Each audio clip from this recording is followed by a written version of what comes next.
사도신경 하심으로 4월 28일 새벽 예배 시작하겠습니다. 나는 전능하신 아버지 하나님 천지의 창조주를 믿습니다. 나는 그의 유일하신 아들 우리 주 예수 그리스도를 믿습니다.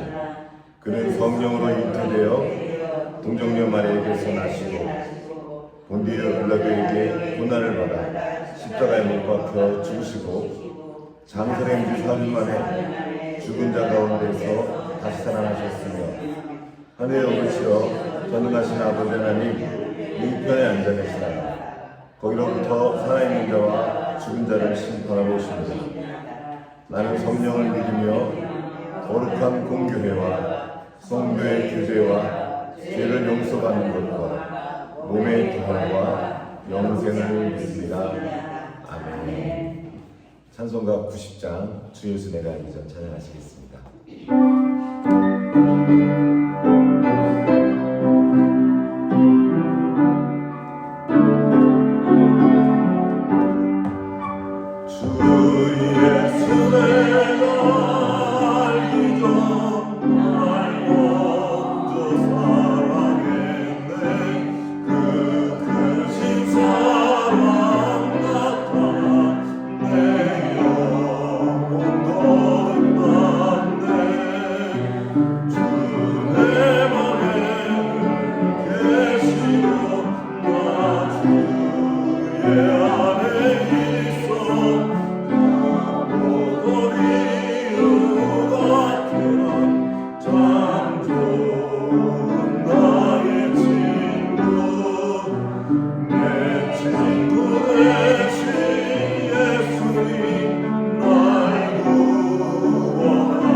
하나님 아버지 감사합니다. 오늘도 우리에게 새 생명 주시고 새 하루 주셔서 이렇게 아버지 앞으로 나와 예배하며 하루를 시작할 수 있도록 은혜 베풀어 주셔서 감사합니다.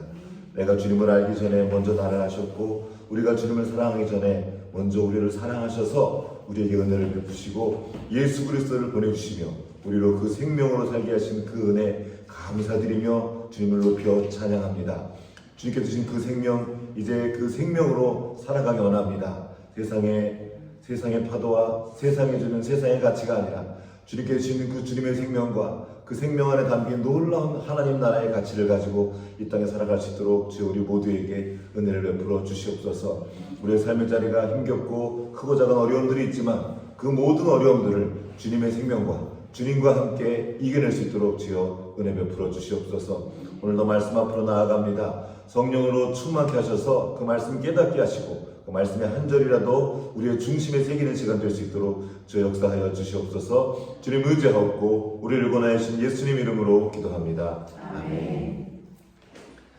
오늘 우리에게 주신 하나님의 말씀은 사도 사무엘하 11장 14절부터 27절까지 같이 읽도록 하겠습니다. 사무엘하 11장 같이 교독하도록 하겠습니다.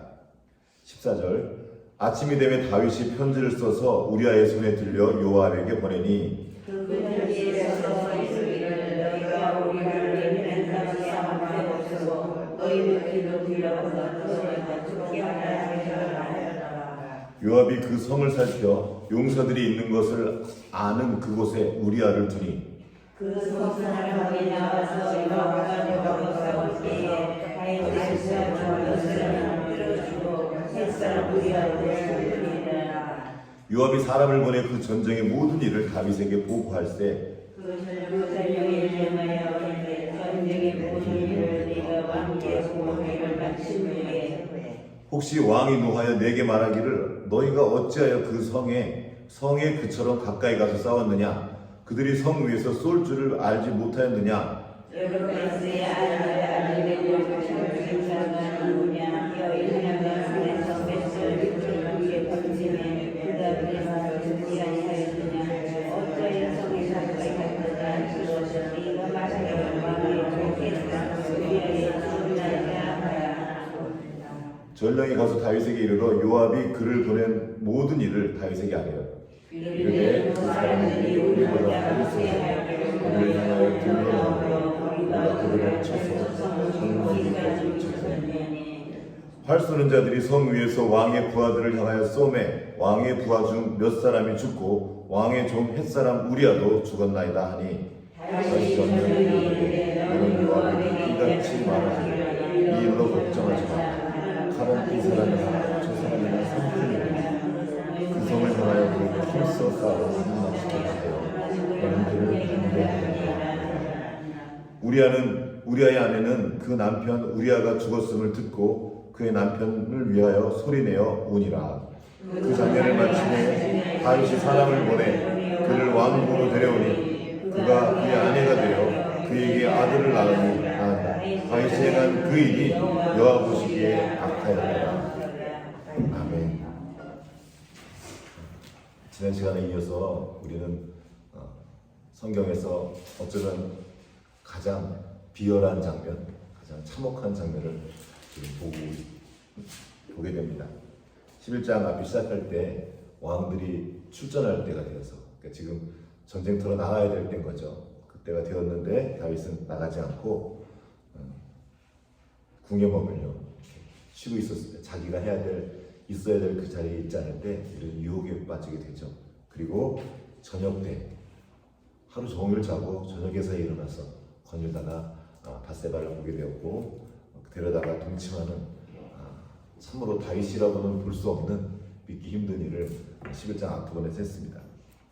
11장 그 부분에 보면 다윗이 자기 죄를 감추려고 그 남편 우리아를 데려오죠. 그래서 아내하고 우리아 밧세바하고 동침하려고 하지만 그렇게 시키려고 했지만 우리아가 워낙 충직한 사람이었습니다. 동료들이 전장에서 지금 싸우고 있는데 제가 어떻게 집에 들어가서 다 혼자 편히 이렇게 쉴 수 있겠습니까? 하고 굳이 거절을 합니다. 다윗이 또 술 먹게 하고 그렇게 시도하려고 했지만 결국엔 실패합니다. 이게 다윗의 1차 플랜 A였죠. 근데 그대로 되지 않자 지금 14절부터 오늘 플랜 B가 작동됩니다. 말을 안 들으니까 자기의 죄를 감추는 것이 어려워지자 이제 우리아를 죽여버리려고 생각합니다.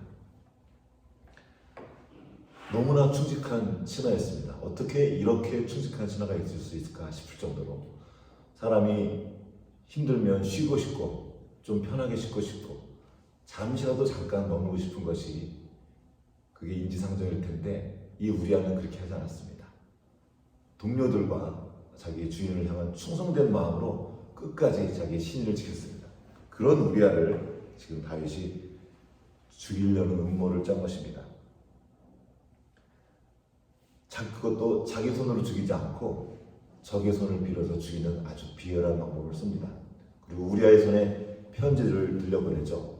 우리가 드라마에서나 볼 것 같은 이야기입니다. 이 편지를 들고 가는 그 사람을 죽여라. 그리고 요압은 그 다윗의 마음을 의중을 알아보고 우리아를 죽입니다. 전쟁터에 나가서 가장 치열한 전쟁터에 나가서 죽게 합니다. 그러나 또 어떻게 우리아 한 사람만 죽게 할 수 있겠습니까? 할 수 없이 그거를 자연스럽게 하기 위해서 부하 몇 사람을 같이 죽게 만듭니다. 우리아도 우리아지만 그때 옆에서 같이 죽게 된 사람은 또 뭡니까? 저는 그분들의 생명이 너무나 안타깝고 속상한 거죠. 어떻게 이런 일이 있을 수가 있을까? 이 다윗은 원래 전장터에서 같이 싸우던 사람이었습니다. 다시 말하면 우리아와도 함께 싸웠을 거예요. 우리아는 다윗을 위해 목숨을 바쳐 싸우던 신하였고 전우였습니다. 우리가 전우라는 표현을 쓰죠. 함께 싸우는 사람, 전쟁터에서. 전우애라는 표현이 따로 있어요. 목숨을 걸고 싸우기 때문에 이 전우애는 남다릅니다. 그냥 친구하고 달라요. 정말 사랑하고 정말 아끼는 그런 서로 사이가 안 좋다가도 함께 목숨을 걸고 싸우다 보면 생기는 것이 전우애입니다. 그런데 그런 전우를 그것도 자기를 위해 목숨 바쳐 싸우고 있는 이 우리아를 적의 손에 죽여버립니다. 지금 그 훌륭했던 하나님의 사람 다윗이 자신을 섬기고 자신을 위해 목숨을 걸고 싸우는 전우이자 충직한 신하를 죽여버릴 음모를 꾸미고 그 일을 실행하고 있는 겁니다. 그토록 정직하고 하나님을 경외했던 사람 다윗, 그 사람이 어떻게 이렇게까지 비열한 방법으로 자기 신하를 죽일 수 있었을까요? 어떻게 이렇게까지 추락할 수 있었을까? 그 시작은 요압과의 타협으로 시작됩니다. 이제 이때로부터 요압은 다윗의 약점을 잡게 되는 거죠. 같이 다윗과 공모함으로 그토록 훌륭했던 다윗, 요압은 다윗의 모습을 지금까지 봤거든요. 그 어려운 상황, 사울을 죽일 수 있는 그 상황에도 이 다윗은 아니다, 내가 그럴 수 없다, 하나님이 기름 부은 사람을 죽일 수 없다. 그 어려운 중에도 하나님 앞에 신의를 지켰고 훌륭하게 행동했습니다. 그랬던 다윗이 지금 자기의 죄를 감추기 위해서 이 비열한 방법을 쓰고 있는 것입니다.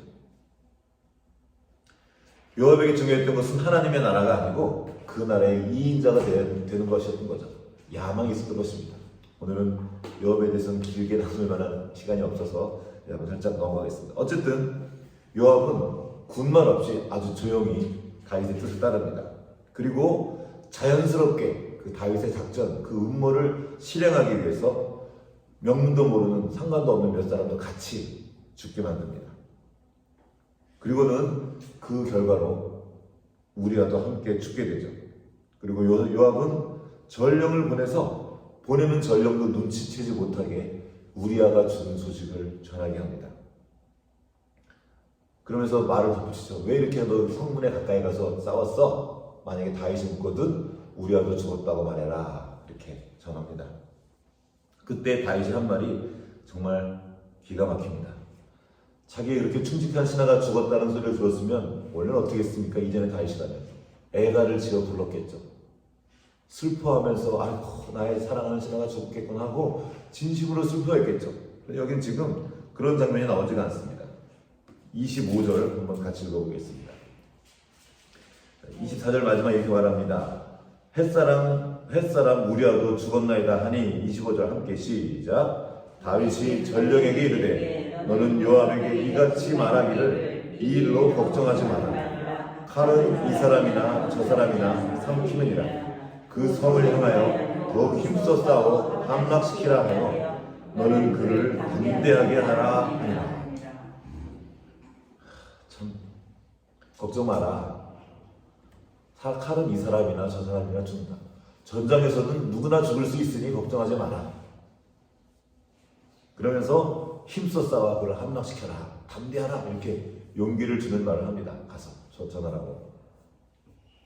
지금 다윗은 아무런 가책을 느끼지 못하고 있습니다. 양심을 지금 잃어버린 거예요. 자기가 저지르는 그 죄악이 얼마나 무서운 건지 지금 인식하지 못하고 있습니다. 자기 죄를 감추는 데만 급한 거예요. 신하가 죽었는데 그게 지금 다행인 거죠. 잘 죽은 거죠. 정직하고 훌륭했던 하나님의 사람 다윗이 어떻게 이 지경까지 추락할 수 있었을까요? 지금 다윗은 명철을 잃어버렸습니다. 지혜를 잃어버린 거예요. 한기 자면에 나오는 명철은 마음이 밝은 겁니다. 지금 마음이 어두워져 있습니다. 처음에 나왔던 다윗 상태 거기 나와 있어요. 다윗이 저녁 때에 일어났다는 말이 나오고 있습니다. 장원에 이런 표현이 있습니다. 저녁 때, 어스름할 때, 저물 때, 화물 때, 깊은 밤 흑암 중에나.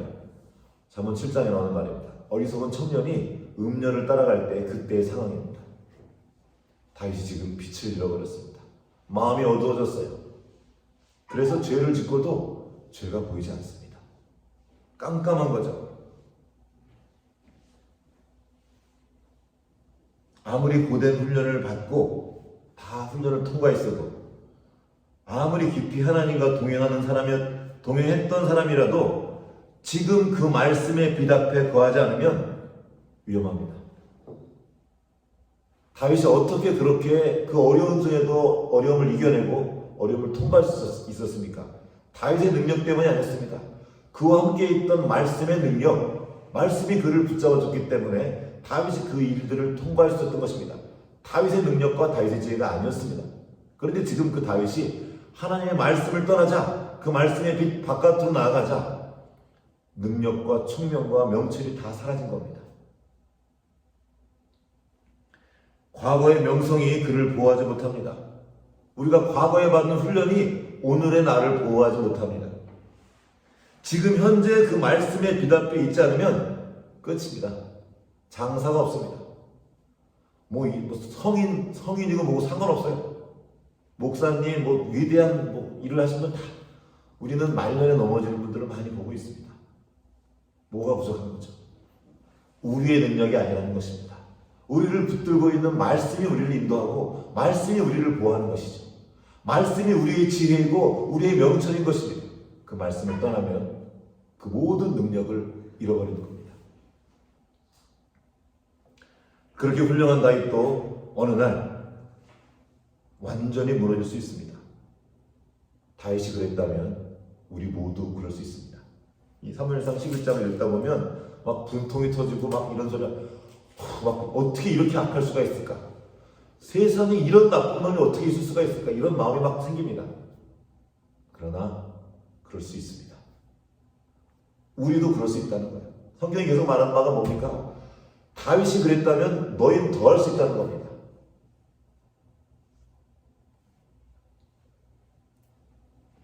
왕년에 우리가 한 일 아무 소용없습니다. 엄청나게 주님의 뜻을 따라 잘 섬긴 분들이 있어요. 근데 그런 분들이 순식간에 넘어지는 걸 저는 많이 봤습니다. 언제죠? 내가 했다고 하는 순간입니다.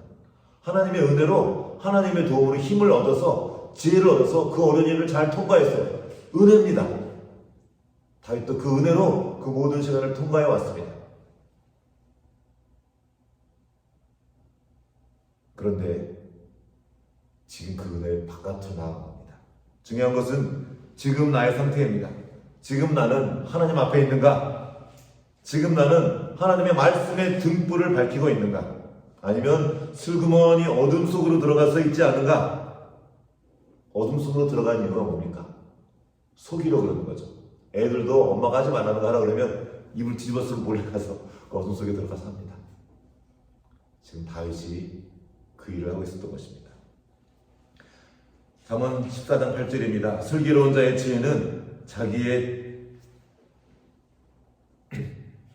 길을 아는 것이라도 미련한 자의 어리석음은 속이는 것입니다. 미련한 자의 어리석음은 속이는 것입니다. 우리는 속이면 성공했다고 생각합니다. 자기가 똑똑한 줄 아는 거예요. 지금 다윗이 작전을 보십시오. 엄청나게 작전을 쓰고 있습니다. 자기 죄를 감추기 위해서 신하 우리아를 아주 지도새도 모르게 그럴듯하게 죽이려고 그 머리를 쓰는 걸 보십시오. 다른 사람을 다 속이려고 드는 겁니다. 그러나 성경은 말합니다. 중심의 교만이 그를 속였도다. 그 마음 안에 있는 교만이 지금 다시 흩트고 있는 겁니다. 사도 바울이 말합니다. 아무도 자기를 속이지 말라. 고린도전서 3장 18절입니다. 근데 지금 다윗이 그 일을 하고 있는 거예요. 어떻게 다윗이 이럴 수가 있을까요? 그는 지금 자기를 속이는 데 성공한 겁니다. 먼저 자기를 속이고 그 다음에 자기 죄를 감추기 위해 다른 사람을 속이려고 듭니다. 여러분, 죄가 죄를 부릅니다. 처음에 그렇게까지 할 생각은 안 했어요. 실수로 어떤 일이 벌어지지 않습니까? 그러면 그걸 감추기 위해서 더 큰 죄를 저지릅니다. 자신의 거짓말을 숨기기 위해서 더 큰 거짓말을 합니다. 그리고 그 죄가 점점 커져요. 그때까지 우리는 멈추지 못합니다. 온통 그거를 감추는 데 신경을 다 쓰고 있어요. 그래서 자기가 지금 어느 지경에 있는지 보이지 않게 됩니다. 먼저는 자기 자신을 속이고 다음으로는 모든 꾀를 다 써서 다른 사람을 속입니다. 여기까지는 성공할 수 있습니다. 그러나 하나님을 속이는 것이 가능합니까? 아까 읽었던 25절, 칼은 이 사람이나 저 사람이나 다 삼킨다. 정말 그럴듯한 말로 사람들을 속일 수 있습니다. 그 와중에 또 격려도 합니다. 가서 힘써 싸워서 그 잘 이겨라, 성을 점령해라. 자기를 속이고 이웃을 속일 수 있어도 하나님을 속일 수는 없습니다. 갈라디아서 1장 7절 말씀입니다. 스스로 속이지 말라. 하나님은 업신여김을 받지 아니하시나니 사람이 무엇으로 심든지 그대로 거두리라.